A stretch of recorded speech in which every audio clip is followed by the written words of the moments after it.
Chers amis, bonsoir, c'est un plaisir de vous retrouver pour une nouvelle vidéo. Ce soir, je souhaite vous parler des derniers développements réalisés sur VIH Simu, logiciel simulant l'infection par le VIH. Ce que vous voyez à l'écran est une vue générale, un résumé de comment était par le passé implémentée dans VIH Simu l'immunité acquise ou immunité adaptative dirigée contre le VIH en cas d'infection. C'est une immunité spécifique qui cible un antigène ou une protéine virale reconnue précédemment. L'immunité acquise est composée de l'immunité humorale, dont est issue la production des anticorps par des cellules qu'on appelle plasmocytes, anticorps qui vont se lier aux protéines de l'enveloppe du virus pour l'empêcher d'infecter la cellule saine.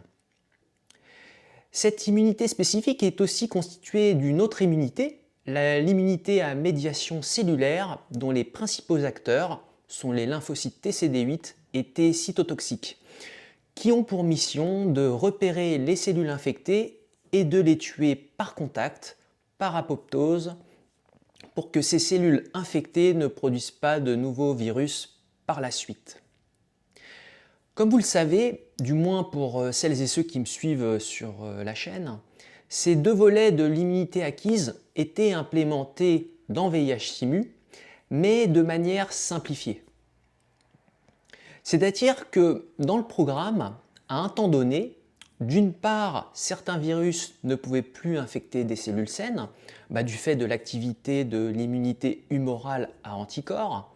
D'autre part, des cellules infectées ne pouvaient plus produire de nouveaux virus. Et ceci grâce à l'immunité à médiation cellulaire et à l'apoptose amenant à la mort de la cellule infectée. Ce qui permettait de contenir l'infection, malheureusement insuffisamment car la phase terminale, le sida, se déclarait après quelques années d'infection, le VIH échappant aux défenses immunitaires par le biais de nombreuses mutations. Une mémoire immunitaire, tant humorale qu'à médiation cellulaire, avait aussi été développée.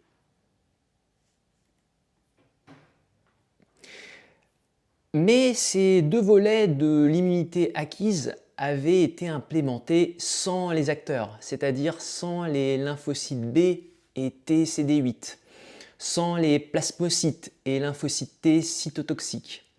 Désormais, le code a été enrichi et pour tenir compte de manière plus précise les effets de cette immunité acquise. Toutes ces cellules ont désormais été intégrées dans le logiciel. Alors concrètement, comment l'immunité acquise fonctionne dans le programme lorsque le virus se multiplie, se réplique?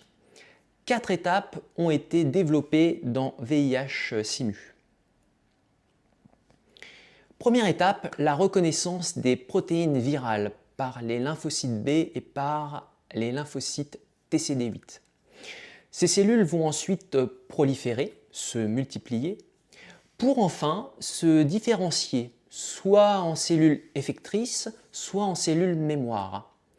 Concernant l'immunité à anticorps, donc là il faut voir l'encadré en rouge à gauche sur le schéma, les lymphocytes B vont se différencier soit en plasmocytes produisant des anticorps, soit en cellules mémoire prêtes à produire des anticorps si la même protéine virale, si le même antigène est reconnu une seconde fois à l'avenir. Même principe d'action pour l'immunité à médiation cellulaire. Alors là, il faut voir l'encadré en rouge à droite sur le schéma. L'antigène est présenté au lymphocyte TCD8. Il va se multiplier, puis se différencier, soit en lymphocyte T cytotoxique prêt à tuer par apoptose la cellule infectée, soit en cellule mémoire prête à agir si la même protéine virale est reconnue une seconde fois à l'avenir. Présentation de l'antigène à la cellule immunitaire, multiplication et différenciation de cette cellule, mémoire immunitaire, voilà ce qui a été implémenté dans VIH Simu pour ces deux volets de l'immunité acquise. Alors ceci a complexifié le code jusqu'à doubler le temps de calcul. Néanmoins, dans VIH-Simu, ne pas tenir compte de la mémoire immunitaire humorale, en d'autres termes, ne pas tenir compte des lymphocytes B mémoire, va nous permettre de diviser par 7 le temps de calcul pour des résultats analogues équivalents. En fait, ce qu'il faut savoir, c'est que les protéines de l'enveloppe du virus mutent énormément.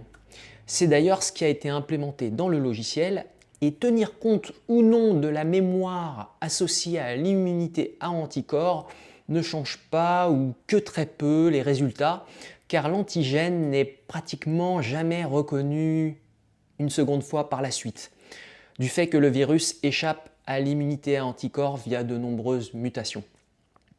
Après, je rappelle que cette mémoire a été implémentée dans le logiciel, donc on peut tout de même l'exploiter, mais on perdra alors en temps de calcul pour un gain minime en termes de réalisme de cette simulation de l'infection par le VIH. Petite précision, mais importante précision, l'interleukine 2, facteur de croissance des lymphocytes, n'a pas encore été intégré dans le logiciel. Seuls les phénomènes immunitaires encadrés en rouge et que je vous ai présentés ont été intégrés dans VIH-Simu.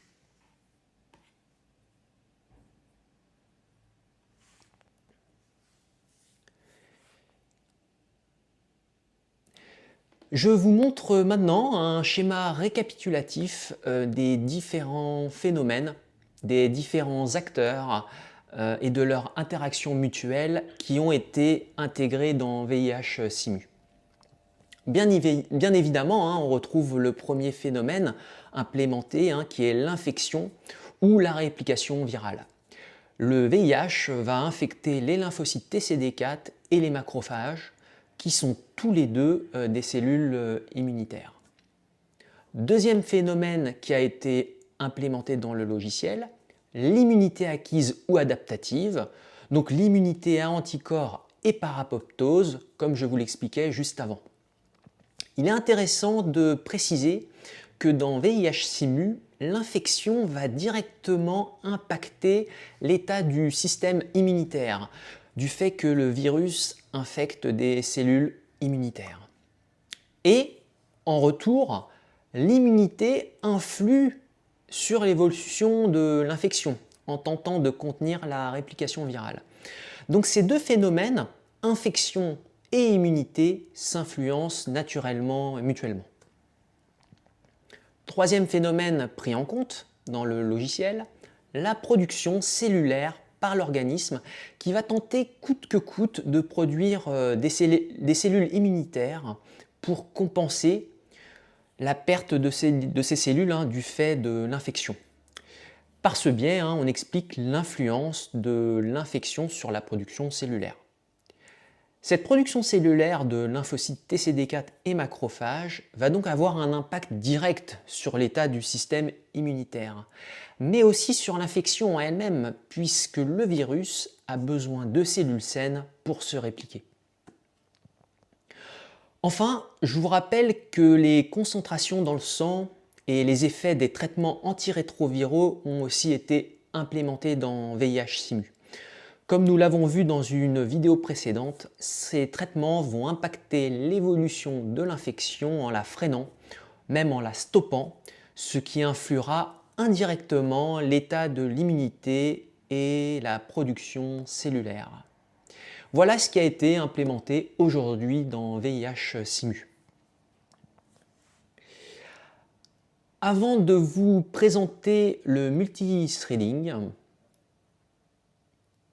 un petit mot sur le module SPY qui a été développé, donc c'est un module de post-traitement qui a été développé pour suivre sur le terminal, sur la fenêtre de commande, l'état des lymphocytes TCD4 au cours de l'infection.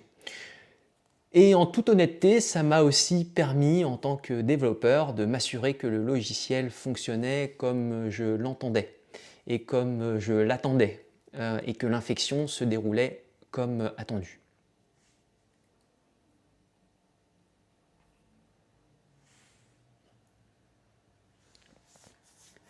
Le multithreading a été intégré dans VIH-Simu lors du développement de la version 2.0.0 du logiciel. Le multithreading permet à votre ordinateur d'effectuer plusieurs tâches que l'on nomme fil d'exécution ou thread de manière simultanée, en parallèle. Ces fils d'exécution ou threads vont se partager les ressources d'un unique cœur CPU, à savoir l'ensemble des variables du programme, cellules, virus, etc. En d'autres termes, la mémoire du processus est partagée par tous les threads mis en jeu lors de l'exécution du programme. L'avantage de ce partage de mémoire est de se passer de duplication et de rassemblement de données pouvant être lourdes. On peut donc y gagner en performance et en exploitation des ressources matérielles. Néanmoins, sachez que ce partage de la mémoire entre threads a un inconvénient: le risque d'erreur de synchronisation ou le risque de conflit. En effet, comme la mémoire et les variables de votre programme sont partagées entre les différents fils d'exécution, un thread peut être amené à lire, à un instant donné de l'exécution du programme, le contenu de variables modifiées par un autre thread, jusqu'à même faire planter l'exécution du programme.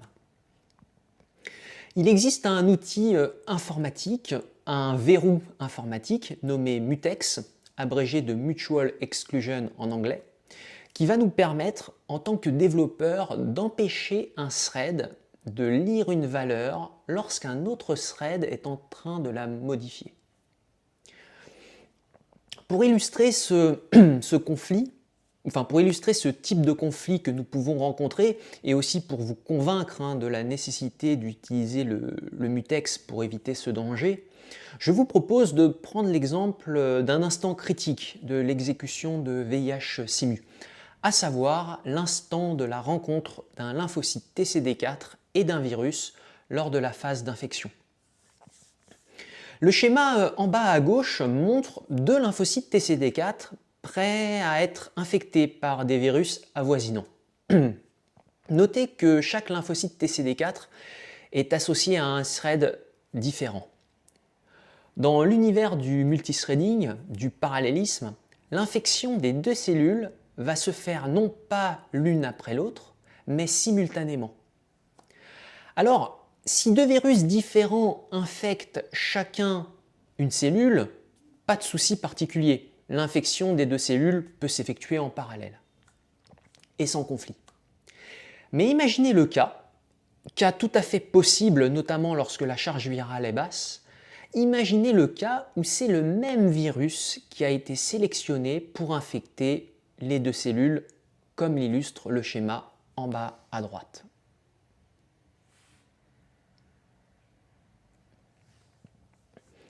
Que va-t-il se passer sans l'emploi d'un mutex à cet instant critique? Le même virus va infecter les deux cellules en même temps. Finalement, ça va revenir à dédoubler le virus sélectionné, situation totalement irréaliste, et donc à fausser les valeurs résultats dans le futur, particulièrement les valeurs de charge virale et de cellules saines, ou bien même faire planter à cet instant le programme. Cette situation absurde est décrite sur le schéma en haut à droite. Par contre, si nous employons un mutex à cet instant critique de l'exécution du programme, comme le montre le schéma en bas à droite cette fois-ci, grâce au mutex, nous allons autoriser l'infection de la cellule 1 par le virus, mais en empêchant, en interdisant que l'infection de la cellule 2 se fasse simultanément. Ainsi, la simulation et le calcul pourront continuer sans souci de conflit. En fait, il faut se dire que le mutex permet d'imposer, de réintégrer du séquentiel dans l'univers du parallélisme.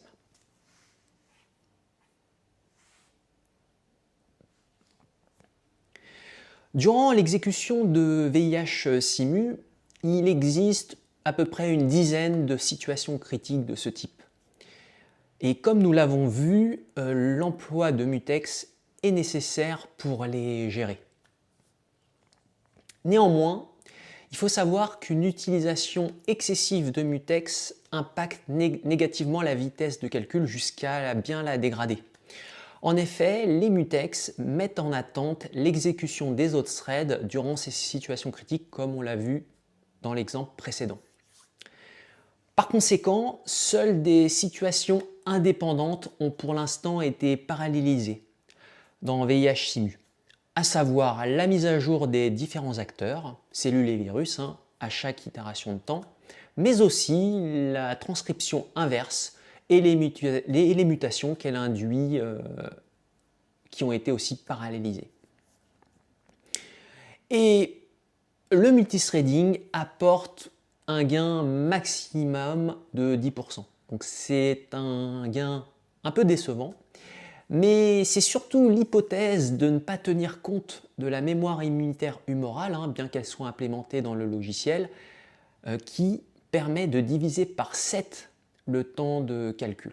Donc entre la version 1.9.0 et 2.1.0, qui est la version actuelle, on a un gain de vitesse de calcul de x7,5 à peu près, ce qui permet de simuler en 10 minutes un an d'infection, alors qu'auparavant c'était 1h15. Mais ce gain-là n'a pas été apporté en majorité par le multithreading, ça a été surtout apporté par l'hypothèse de ne pas tenir compte de la mémoire immunitaire humorale. Et aussi, ce qu'il faut savoir, c'est que le logiciel occupe la RAM inférieure à 300 mégaoctets, donc ce qui est très raisonnable. Et surtout, il n'y a aucune fuite mémoire observée d'après les vérifications du logiciel Lix sur macOS et de Valgrind sur Linux. Là aussi, il a fallu réaliser un travail particulier pour s'assurer qu'il n'y avait pas de fuite mémoire ni de problème particulier.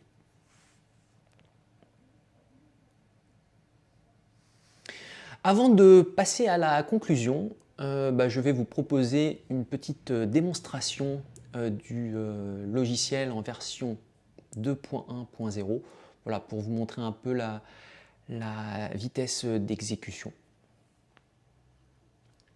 Donc là, je lance le logiciel avec la commande Python.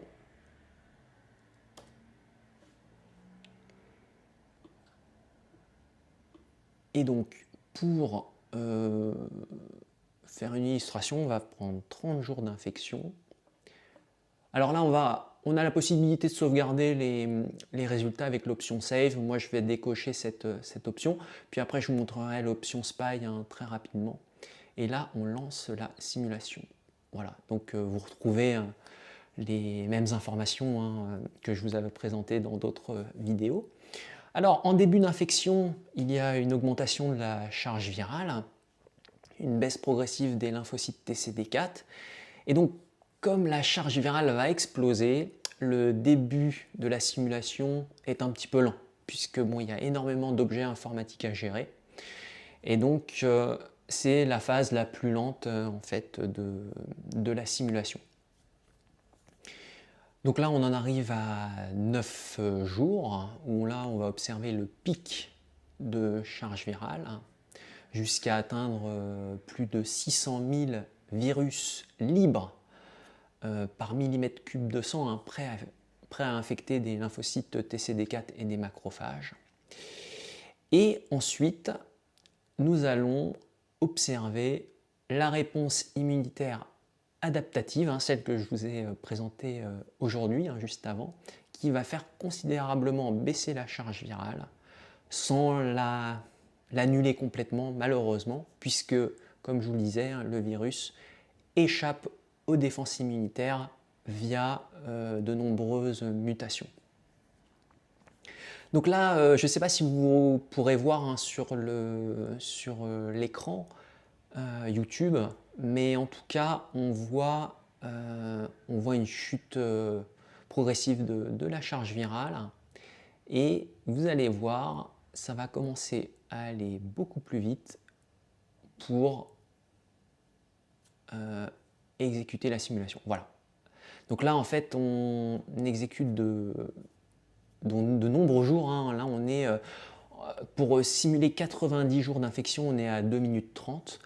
1 an, c'est 10 minutes. 3 ans, c'est 30 minutes. 5 ans, c'est 50 minutes. Et les 9 années, 10 années d'infection, c'est 1 h 30. Voilà.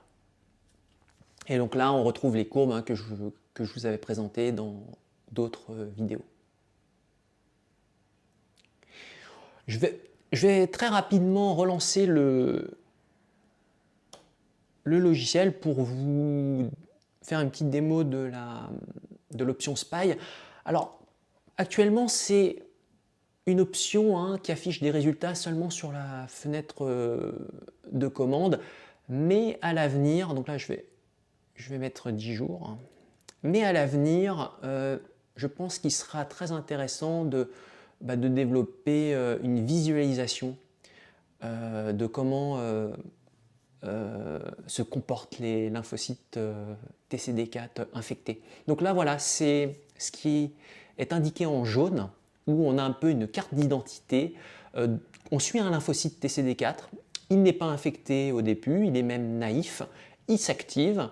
Ensuite, là, il est devenu provirus, hein, puisqu'il a été infecté par un virus, et on voit bien l'ADN viral qui a été imprimé dans son patrimoine génétique. Et quand cette cellule va mourir, eh ben, on va suivre automatiquement une nouvelle cellule, et ainsi de suite. Donc voilà, moi c'est vrai que ça m'a permis de m'assurer qu'il n'y avait pas de problème en termes de réplication virale dans le logiciel.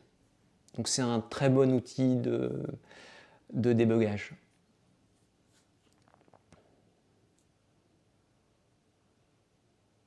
Et voilà, et là on retrouve les courbes.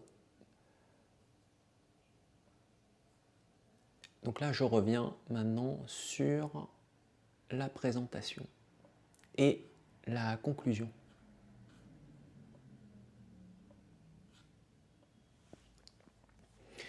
Conclusion, déjà, est-ce que les hypothèses présentées et programmées dans VIH-Simu sont correctes, hein? Ça, c'est une vraie question.